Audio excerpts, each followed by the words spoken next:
Okay, and so everyone can see the slide. Yes. Yep. Okay, okay, so I'm going to talk about quantitative EEG today, and this is something I use pretty heavily in fellowship, and specifically, we'll talk about the Persist software. I was just wondering if people are familiar with Persist or have used it before.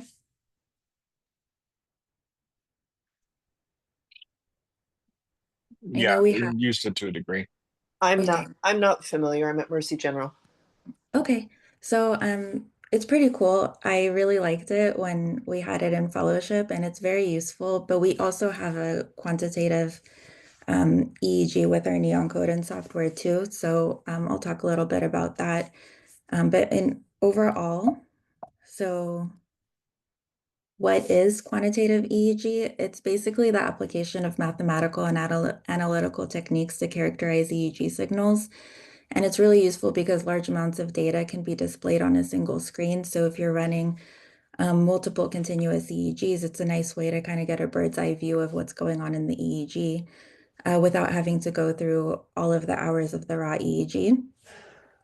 So it could be used to summarize trends over long periods of time and look for subtle changes, specifically to characterize seizure burden, change in rhythmic periodic patterns lying on the ictal interictal continuum, and responses to therapy. It's really widely used in ICU EEG, especially for seizure detection. And also it has an important application with delayed ischemia and subarachnoid hemorrhage. The additional benefit of this is that it's pretty easy to spot seizures on quantitative EEG. So it could be a tool that could be used to train bedside nurses to, kind of look over the EEG at night and identify problems and let providers know to get the patient treated earlier. So why do we need continuous EEG? There's a study done that looked at the time that it takes to interpret raw data in EEG, and it's actually quite a bit of time depending on how fast you go. So the time it takes to review a 24-hour EEG, there's over 8,000 10-second pages in a 24-hour study. So if you review at 1 page per second, it's going to take you about roughly 2.5 hours. If you do 5 page per second review, it's going to take 29 minutes. But there was a study that looked at the time that it takes to review EEG with the assistance of a quantitative EEG compared to without. And it showed that the average time to review 24 hours of continuous EEG data when a quantitative EEG was used was 8 minutes plus minus 4 minutes, whereas conventional review took 38 minutes on average. And then there were also changes, for example, if seizures were present, time savings were more marked. So using a quantitative EEG to review a study with seizures present, it took 10 minutes plus minus 4. And then conventional EEG took 20 minutes, or sorry, 44 minutes plus minus 20.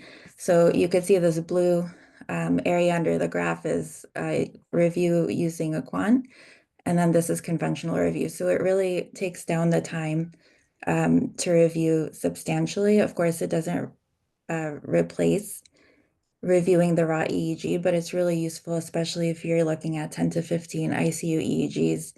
In my fellowship, we routinely read that many on call, and all of them were, ICU because we read for the neuro ICU. So this was a super useful tool to kind of triage what EEGs to look at first and what to pay attention to.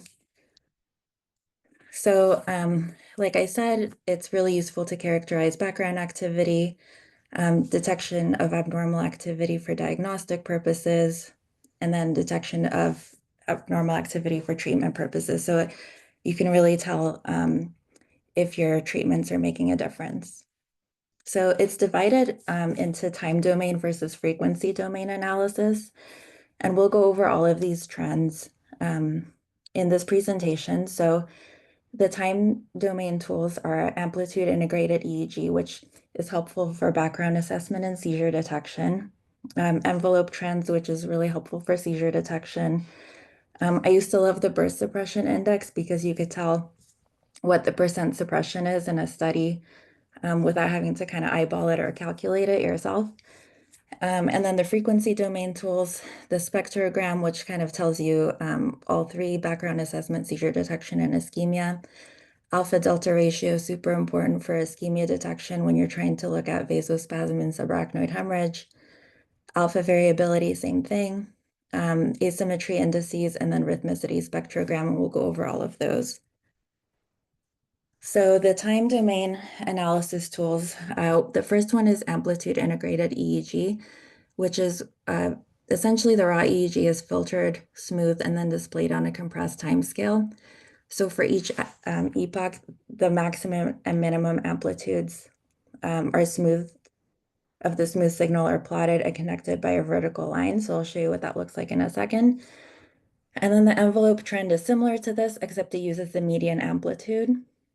Seizures on this are visualized as upward deflections of the trace. And the advantage of this particular trend is to filter out short-term duration or short duration artifacts, but the disadvantage is that it can miss really brief seizures and brief runs of rhythmic patterns. Burst suppression measures, the QEEG software algorithms typically define EEG suppression as background amplitude less than 5 microvolts for greater than 0.5 seconds. So there's a special panel called burst suppression that you can use to assess the degree of suppression in a study. Okay, so here we have a display of quantitative EEG. So this is what the panel looks like. And you can actually choose what is displayed here. So we'll talk about each of these in a second, but I just wanted to show you the amplitude integrated EEG, which is here. So in this software, conventionally, left is blue and right is red. So I always remembered it like the political parties. I know that in different softwares it's different. For neon coding, it's the opposite. But in this software, red will be right and then blue will be left. So you can see that this is looking at the right hemisphere, this is looking at the left hemisphere, and where they overlap, it's this kind of pinkish color. So we'll talk a little bit more about all of these coming up, but this is basically what amplitude integrated EEG looks like. And these are seizures that are detected. So you could see these upward deflections, and you could see that the seizure here has a greater amplitude on the right side. And then we have frequency domain analysis. So this is based on filtering of noise and isolation of specific band frequencies. And it shows how the contribution of different frequencies vary over time. So this is actually something we have with our EEGs. So if you open the EEG and you look at the bottom, there's a like colorful bar thing, and that's the DSA. So that's also called a Fourier spectrum, or a CDSA or a DSA. There's a lot of names for it, but it's basically a plot of the amplitude versus frequency, and it describes the contributions made by different frequencies. So alpha, theta, delta, beta to the EEG for a given epoch of time. And you're looking at the power and the power ratio in this analysis. So power is defined as the area under the Fourier spectrum amplitude curve with a given frequency range. So for example, alpha power is the area under the curve for that range of alpha frequencies, which is from 8 to 13 hertz. And then the ratio refers to the ratio of power in two separate frequency bands. So for example, alpha delta ratio is the ratio of alpha frequency, 8 to 13 hertz, so to the delta frequency band, which is 1 to 3 hertz. And like I said, it's useful for determining ischemia in the ICU setting. Important to note that the DSA is not consistent with time, includes both the expected changes with activity and behavioral state and pathologic changes. So the other frequency domain analyses are the alpha delta ratio. That is a separate, it's a separate panel that you can filter for when you're looking at EEG with PERSIST. Alpha variability, which we'll talk about when we talk about cerebral ischemia, and asymmetry indices, which are graphs representing the absolute or relative difference in power between homologous electrode pairs. So the time analysis tools, we kind of already talked about this, but I'll show you with some examples. So here we have amplitude integrated EEG. which I showed you in the other example. So with Persist, you can also do a split screen, and there's a really neat tool called artifact reduction. So we actually almost never used to use vecuronium because this was pretty accurate. So you can see here that this is the raw EEG. And with this grayed out area here is muscle artifact. So this is the grayed out lines are what is removed so that you could see the underlying EEG. It's not perfect, but it's pretty good. And so you can see here the amplitude integrated EEG. Overall, the amplitudes look pretty equal on both sides. So it's mostly a kind of pinkish purple line. And then there's a seizure here, but this time point is already after the seizure. So it corresponds.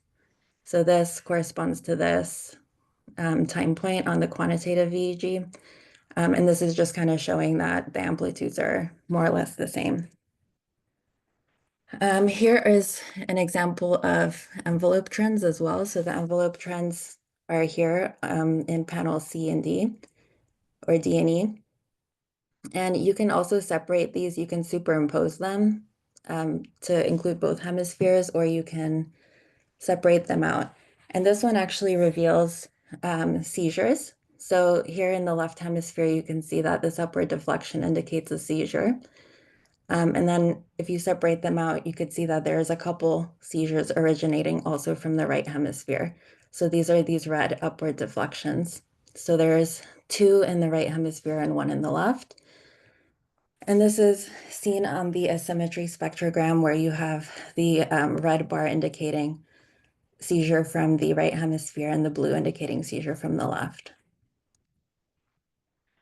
So suppression ratios are great because it displays running average of the percentage of EEG activity that falls below a user-specified amplitude threshold as a function of time. Time is displayed on the x-axis, and suppression ratio measure as a percent is on the y-axis, where the blue line represents left hemisphere and the red line represents right hemisphere. So here you can see that this is a short segment of a burst suppressed study. And you can see that the suppression ratio falls around about in the middle of, actually, when I point with my pointer, can you guys actually see the pointer moving or not? Yeah. Yes. Okay, great. So you can see that it's roughly in the middle, which indicates that this study has about 50% suppression ratio, which is really useful, especially if you're looking at a long study, if someone's in burst suppression because you have them on heavy anesthetics for status, or sometimes, in post-cardiac arrest patients, that's very relevant, what percent suppression you have. So the rhythmicity spectrogram displays density spectral array of frequency and power characteristics of the EEG. And time is displayed on the x-axis, frequency on the y-axis, as a measure of EEG power on the z-axis on Kohler scale. So the rhythmicity spectrogram provides a graphical depiction of the amplitude of primary rhythmic EEG components present in 4 frequency bands spanning 1 to 25 hertz. And seizures often appear as a diagonal line or triangle-shaped lines that are darker in color. And this reflects the fact that many seizures begin at faster frequencies and then gradually slow over the course of the seizure. I believe this is unique to Persist software. I haven't seen it elsewhere, the rhythmicity spectrogram specifically. It can also be configured by hemisphere or by channel, depending on how granular your needs are. So this is an example of rhythmicity spectrogram. So here you could see the left hemisphere, and here you could see the right hemisphere, and you can see these sort of deflections. You see that there's a seizure detection up here, and these deflections here indicate increase in rhythmicity. And in this case, you can see that it's more so in the left hemisphere. And then that's reflected also in all of these things underneath, which we'll discuss in a second. So the DSA, this is the one that we use frequently. I think it's probably the most useful one and the one that we have access to here when we read EEG. So it displays a density spectral array of frequency and power characteristics of the EEG, like I described. It's derived from this mathematical process. And basically in persist, cooler colors like blue and green represent lower power, and warmer colors, white, red, and yellow, represent higher power. So the more white, red, and yellow you see, the higher the power of that particular frequency. And so seizures often manifest as increase in frequency and amplitude compared to the baseline, and then gradually slow as it progresses.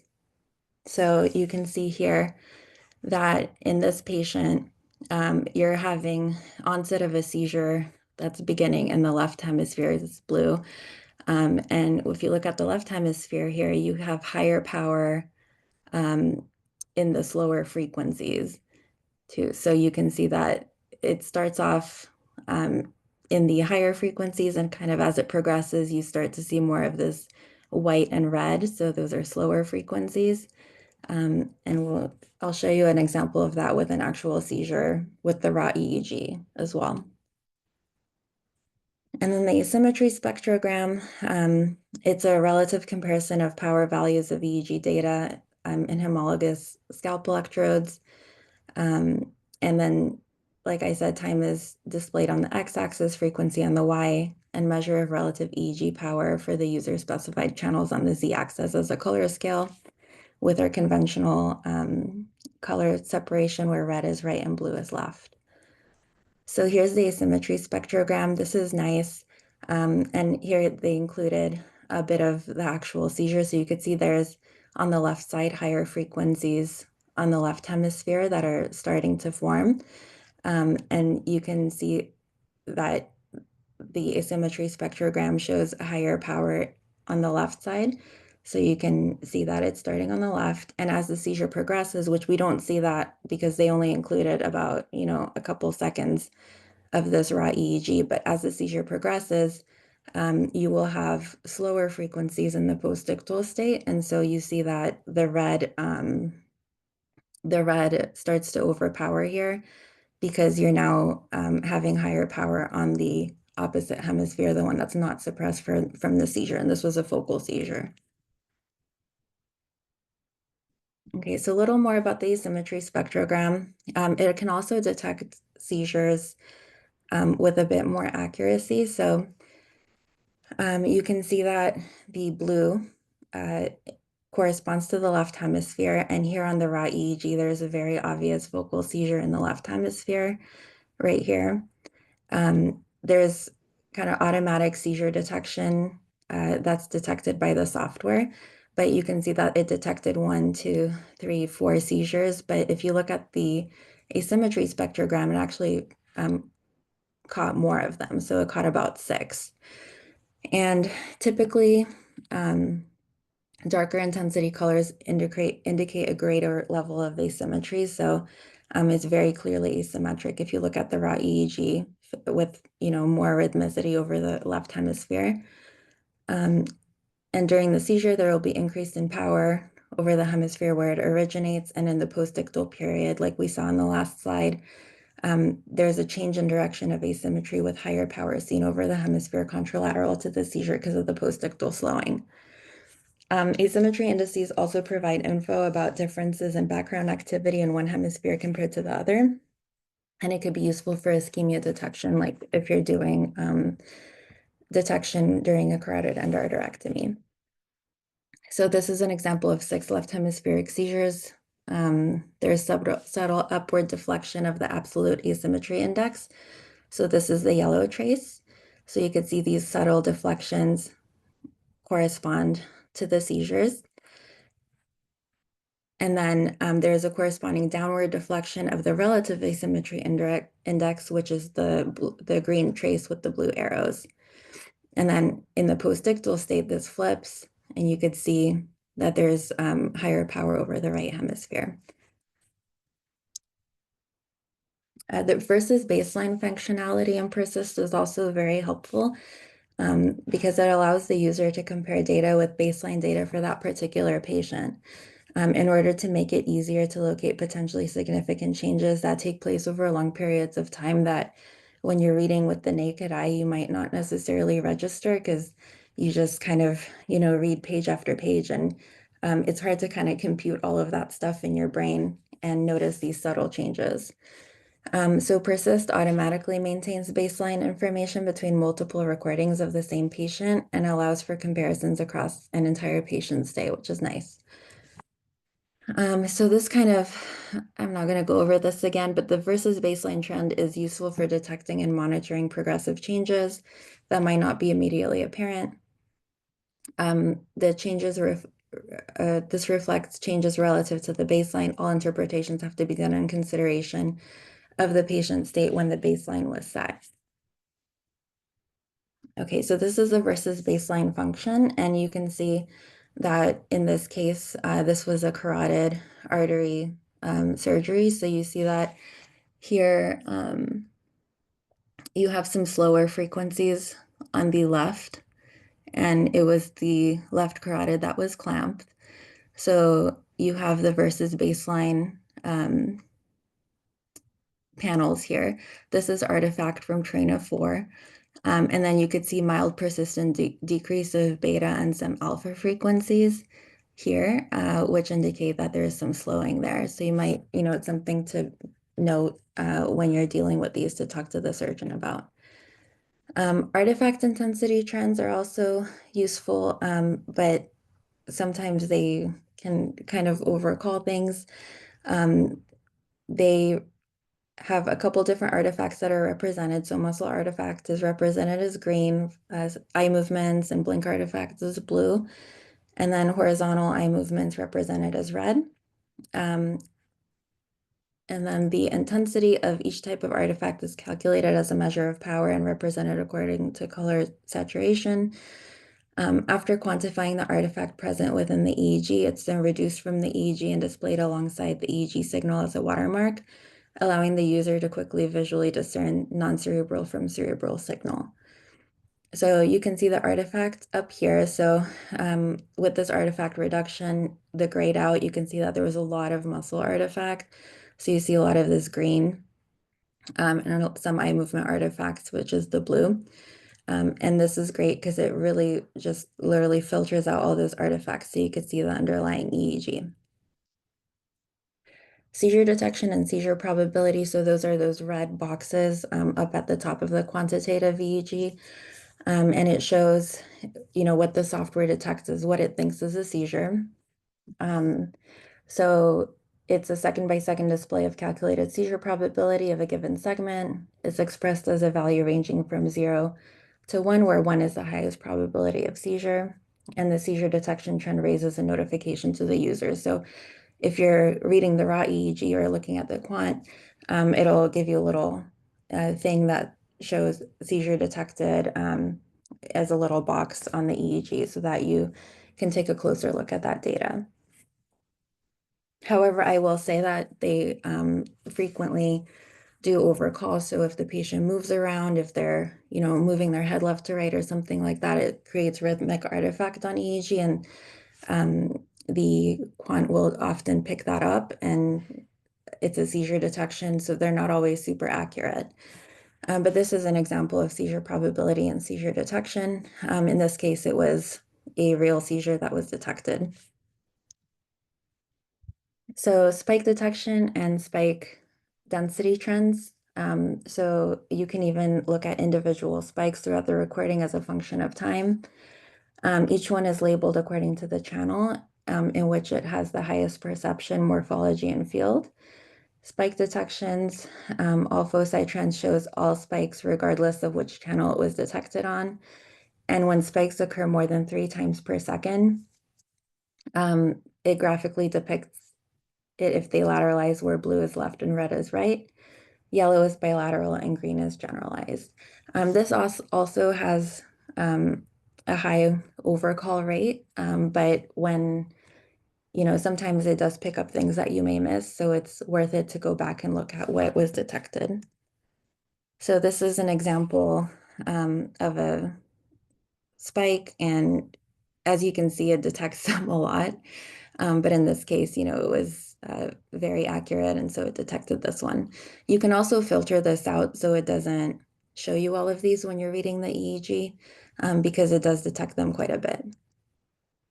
Okay, so Alpha variability, this is a hugely important panel when you're talking about looking at subarachnoid hemorrhage and vasospasm. So there was a study that looked at 32 patients with aneurysmal subarachnoid using the alpha variability, and a change of 1 grade was considered a significant decrease. So basically, these are the grades of alpha variability, with 1 being excellent. Well, I don't think they're all supposed to be grade 1, but anyway, so this one being excellent, a trend that looks like this, and this one being poor. And they looked at the patients. So this is calculated as peak value minus trough value over a peak value plus trough value for each 8 to 12-hour trend. And 15 of the 19 patients with angiographically verified vasospasm had a alpha variability decrease of 2 grades during the EEG monitoring period, which improved after therapy. And half of the patients, the alpha variability changes occurred about 2.9 days before clinical changes. So this was really relevant because you can actually detect with the software which patients might decline from vasospasm before they start to actually clinically decline. And reduction in alpha variability had a positive predictive value of 76% and negative predictive value of 100% for vasospasm. So looking at the DSA spectrogram, there are also a couple of cardinal patterns that are very typical. The most easily recognizable seizures usually present with abrupt increase in power across a range of frequencies, and it stands out really clearly from the background. So they end up looking like flames. So if you see this on the DSA, very scary, suspicious for seizures.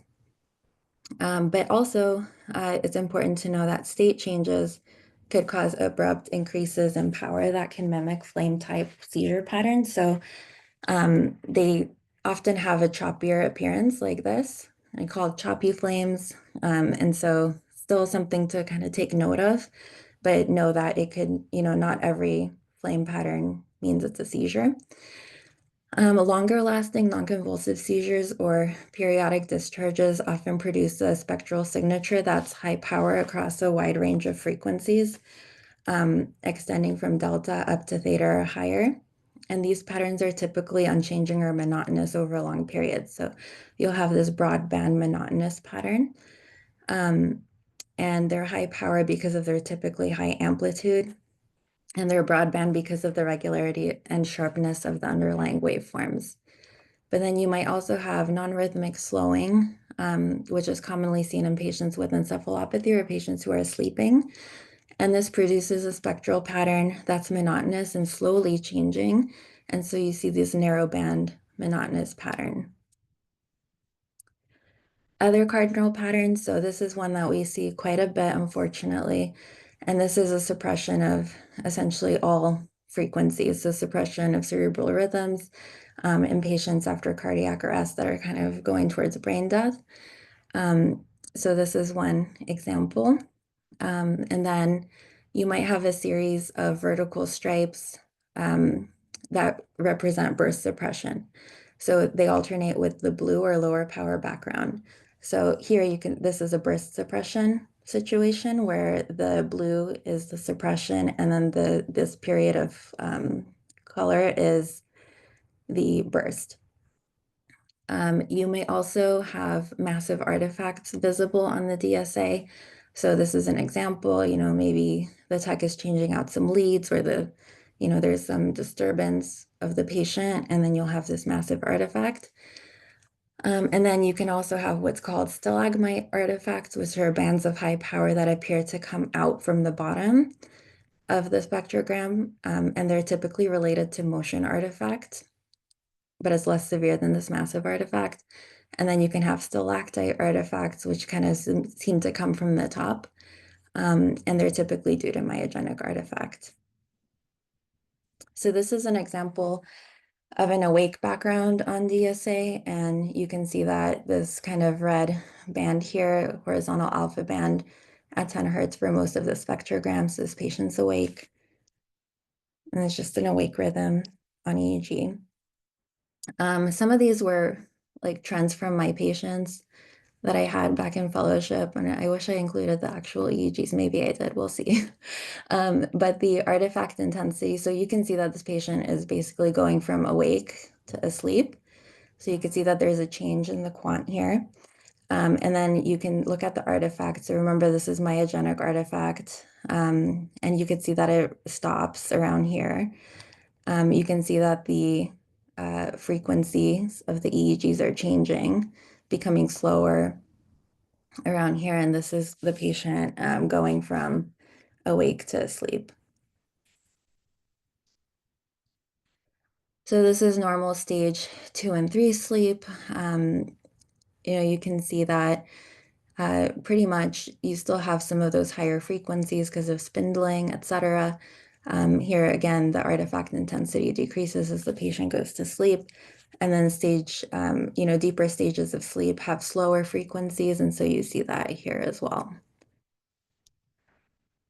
So this is an example. We'll talk about all of these different panels and how they relate to seizure. So hopefully this works. Okay, so this was a patient I had where basically the seizure started out pretty slowly, and you can see it progress really nicely on the quantitative EEG. So first the patient goes from awake to drowsy. You see the artifact reduction here. Then you start to see these spikes. So this is the spike detection. So you start to see the spikes forming. Then you see that on the rhythmicity spectrogram, the left hemisphere starts to look more rhythmic than the right. You can see these deflections here indicating when the seizure is actually starting. The seizure is moving from higher frequency, so those cool colors, to the warmer colors, to low frequency. You can see that the left hemisphere on the asymmetry spectrogram has higher power, so this is a seizure that's starting on the left. There's higher amplitude on the left than the right during the seizure. You can even see the heart rate increase during the seizure. The cursor is pointing at the dip, but I'm talking about this part right here. And there's a left greater than right increase in activity from the patient's baseline. So this was kind of going through a seizure that originated in the left hemisphere as seen on the quantitative EEG, which was nicely displayed. This is another example of a focal seizure. So evolution of focal onset seizure, you can see here on the left hemisphere, you see these lateralized periodic discharges traveling at about 1 Hertz in panel A. So prior to seizure onset, there's increased power over the left hemisphere in the delta frequency range corresponding to the LPDs. So you could see increase in the left hemisphere and the delta frequency right here. And as the seizure evolves, there's increased power in the theta and alpha frequencies. You can see that in the panels B, C, and D. And so this is represented by the rectangle here. So it's the little bit, cooler colors representing alpha frequencies.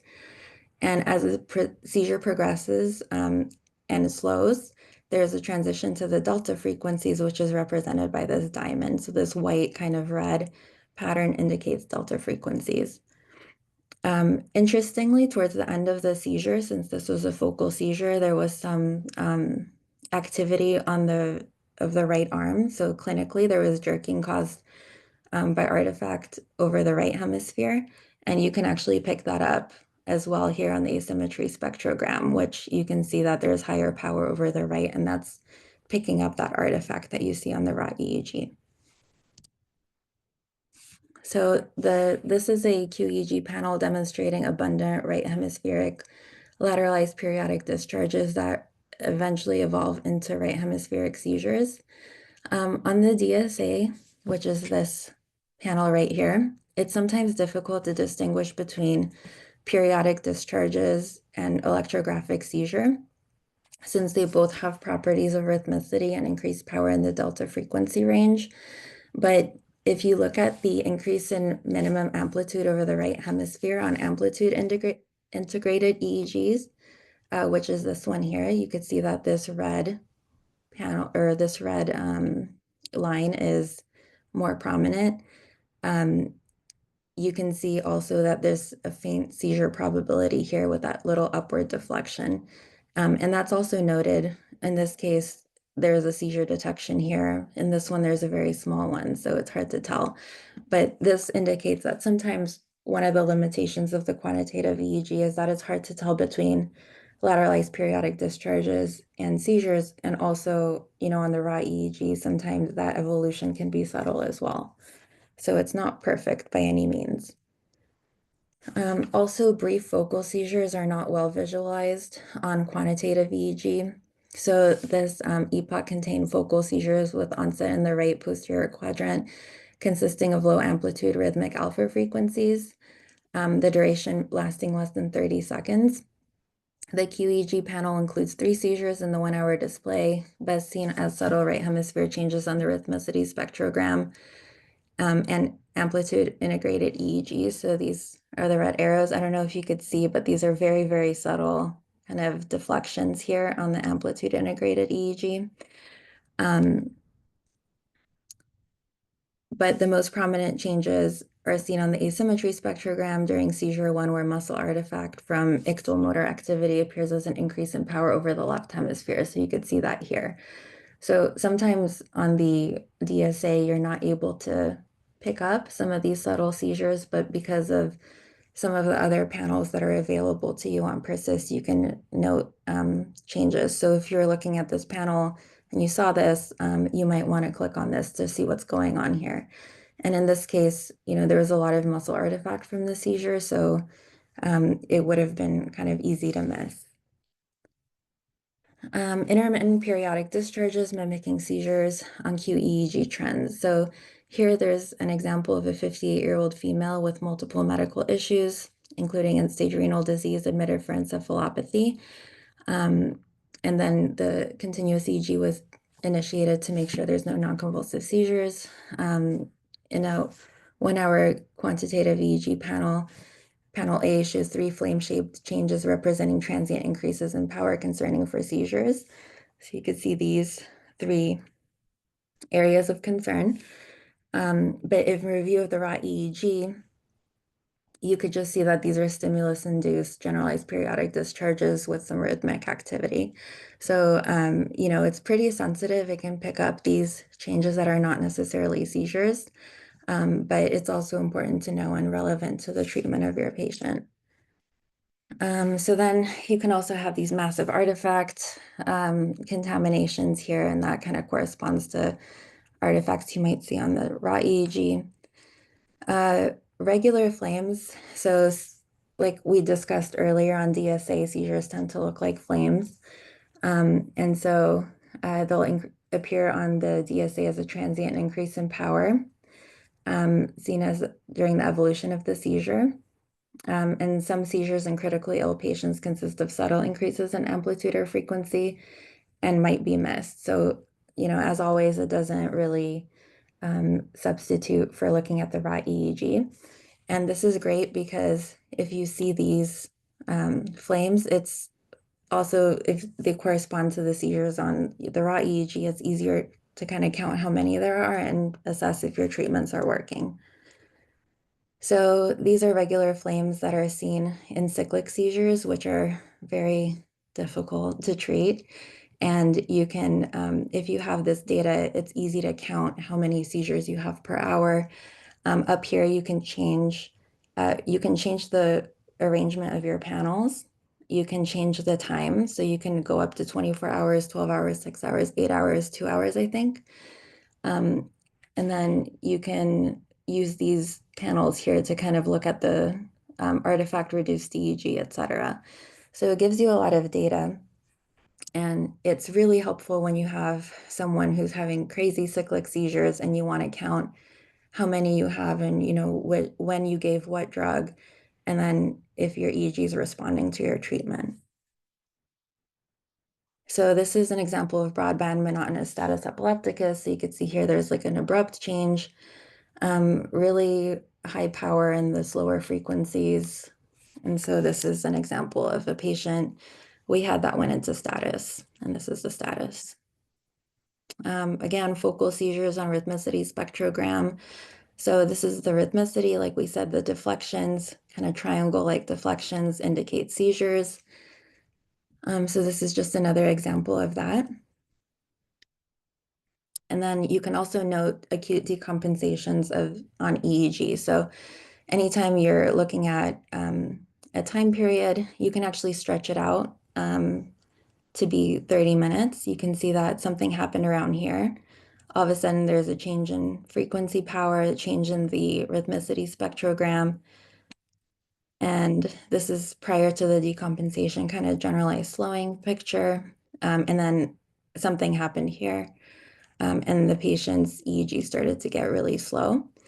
And this patient actually, if I recall, yeah, I think they had, look at the heart rate, it's going down. I think they had a cardiac arrest shortly after this. So the EEG could pick up some of those cerebral changes ahead of time. Example of occipital seizure.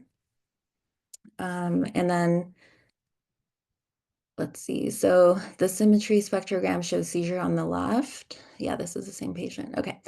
So seizure on the left, you could see that here there's that on the asymmetry, there's higher power in the blue. Again, seizure probability is high. Rhythmicity spectrogram, higher rhythmicity on the left. And then there's postictal slowing and attenuation after the seizure and suppression with increased sedation.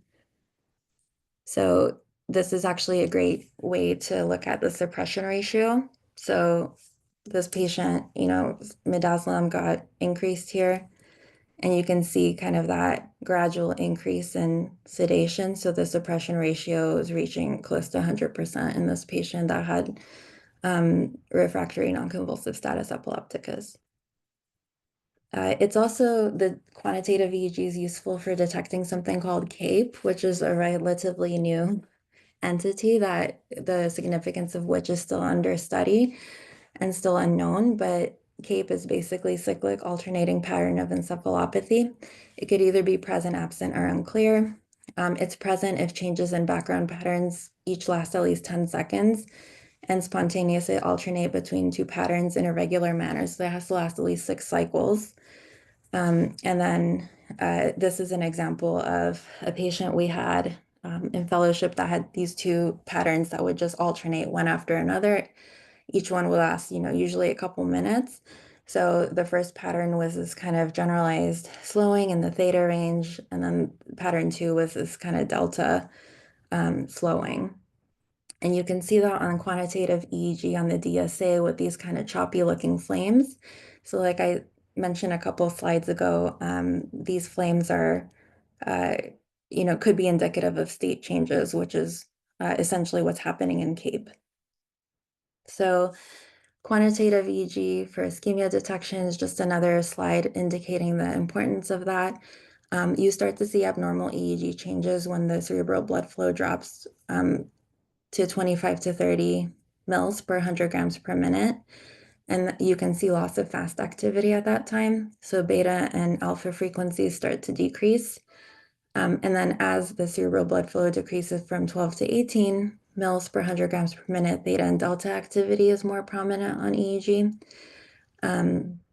There's membrane potential dysfunction followed by energy failure, but this is still potentially reversible. But with irreversible ischemia and apoptosis, this occurs at blood flows less than 8 to 10 mils per 100 grams per minute. There is focal or diffuse attenuation of all EEG frequencies. You can see here, which is essentially suppression, and this tends to be irreversible. So using QEEG for ischemia detection, great for monitoring during CEA. It could be used for delayed cerebral ischemia, using alpha delta ratios, relative alpha variability, like we talked about a couple of slides ago. And at times it could be used to assess acute ischemic stroke, but there's still a lot of studies that are being done on these applications of QEEG. So recommendations on utilizing QEEG in daily practice. So upon initial hookup, the reader should scan the raw EEG to evaluate the background, presence of seizures, artifact, and other rhythmic and periodic patterns. If there are seizures, careful evaluation of QEEG trends should determine whether they're readily identifiable on one or more of the trends, and then you can monitor seizures and their response to therapy that way. If they're not easily defined on standard QEEG trends, you can kind of play with the changes in time scale, frequency range, or selecting a more focal trend to see if you can better visualize them. And then the remainder of the CEG recording can then be reviewed looking for QEEG changes as a guide to where the raw EEG requires more in-depth assessment. And I think that is all I have on this very long presentation. Okay, there's still 10 minutes to go. Does anybody have questions or comments? I think that was a great presentation. I Thanks. think the challenge with quantitative EEG from an NCC standpoint is always is just artifact. I mean, it's such, especially I never really had great. I don't think we used persist consistently. I know we didn't in our neuro ICU, so we didn't use it consistently. So artifact reduction is like the thing, especially for those alpha delta ratios and alpha Yeah. variability, which is it's just such a huge challenge. And then I think you talked a little bit about there's a lot of false positives in the quantitative EEG that have to be kind of Mhm. sorted through. Um, Yeah, for sure. For yeah, sure. I think one of the other benefits that we did a lot at UCLA that I think we can do more in our neuro ICU is bedside nursing can if they can see the quantitative EEG, it's much easier for them to pick up on changes in patterns and changes and that can then draw attention and get treatment quicker than having to watch it continuously as the doc.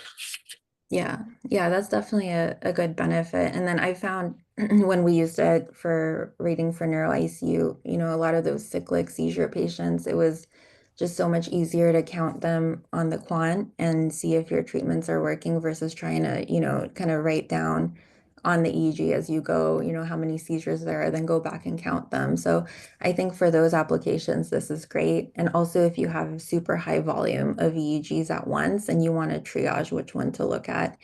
I would say though that in using this system, it did crash out the EEG software often. So that's another negative of it, I would say.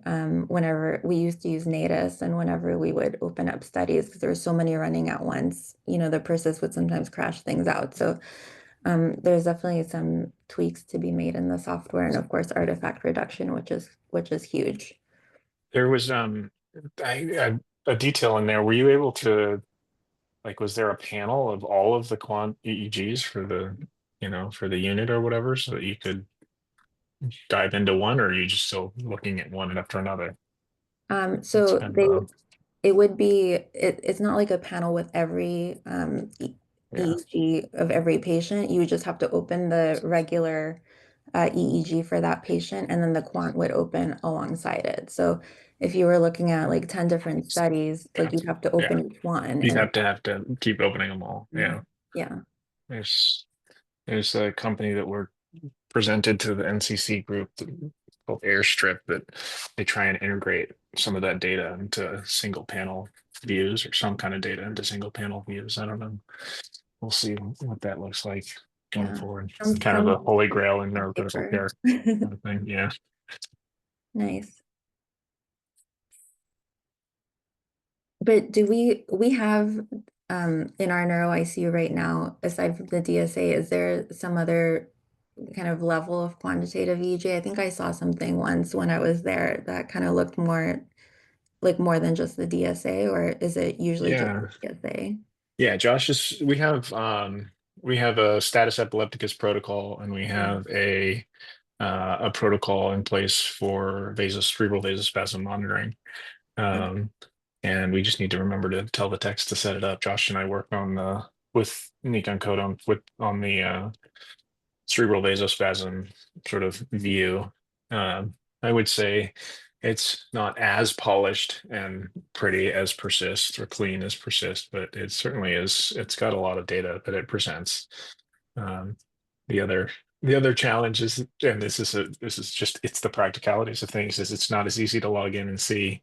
You have to actually radmin in instead of just pulling it up on the regular sheet. So, Yeah. it's those little tiny things that make things less clinically useful, even though the data is there. Mhm. Gotcha. So, Doc, Okay. we do have multiple trends that are available on our QP that are already set up on there.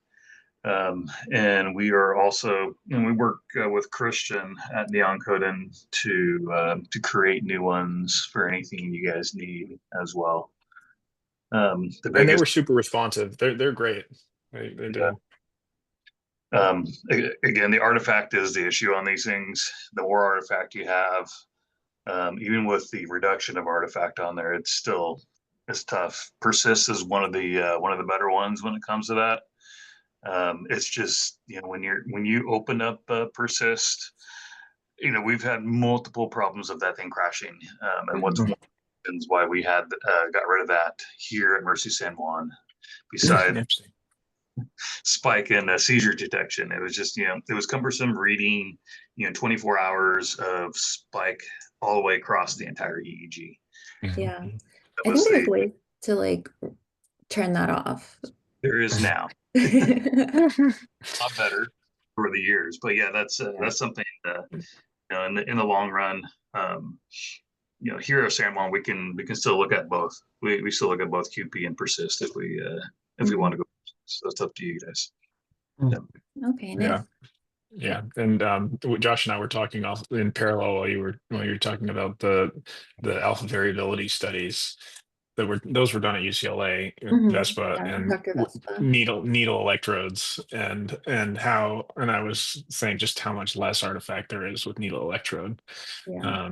But of course, needle electrodes are barbaric and old school. But boy, it works to reduce artifacts. Anyway, I have a stroke alert I have to run to. Thanks. Okay. Thanks, Dr. Okay. Thanks, guys. Thank you for listening to my presentation. I hope everyone has a good morning. Thank you, Dr. Ladna. Thank you. All right. Bye. Thank you.